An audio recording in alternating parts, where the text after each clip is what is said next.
സത്യം പറഞ്ഞാൽ അവളുടെ കല്യാണത്തിന് വേണ്ടി ഞാൻ 3.5 കൊല്ലമായി വെയിറ്റ് ചെയ്യണം. ഇത് സത്യം പറഞ്ഞ റിവെഞ്ചിൻ്റെ സമയമാണ്.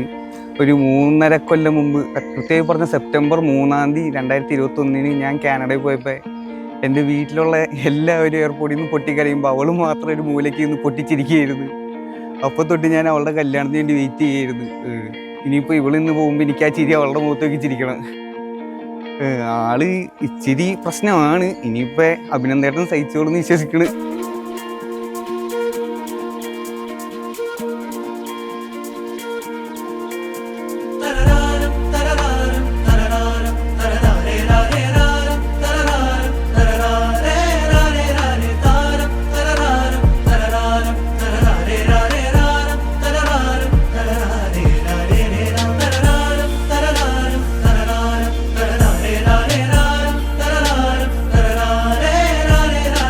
ഞങ്ങൾ ചെറുപ്പത്തിൽ അടി കൂടാനല്ലാണ്ട് വേറൊന്നും അങ്ങനെ സംസാരിച്ചിട്ടില്ല. ഇപ്പോഴും അടികൂടലൊക്കെ തന്നെ പരിപാടിയുള്ളൂ. അല്ലാണ്ട് ചിരിച്ച് കളിച്ച് വലിയ ചേച്ചി അനിയൻ സ്നേഹമൊന്നും ഞങ്ങളും അങ്ങനെ ഉണ്ടായിട്ടില്ല.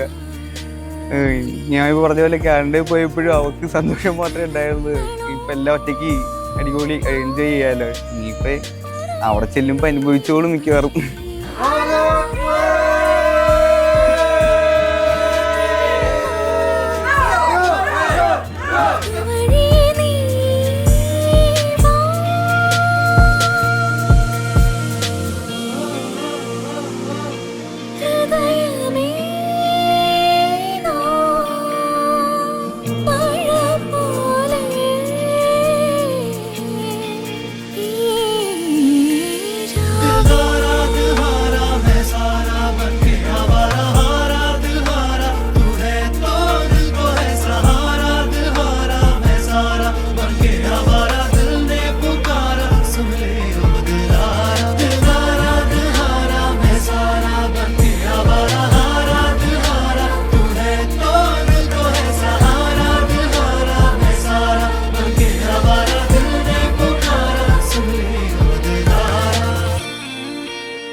അഭിനന്ദേട്ടനും ഗായത്രിക്കും ഹാപ്പി മാരീഡ് ലൈഫ്.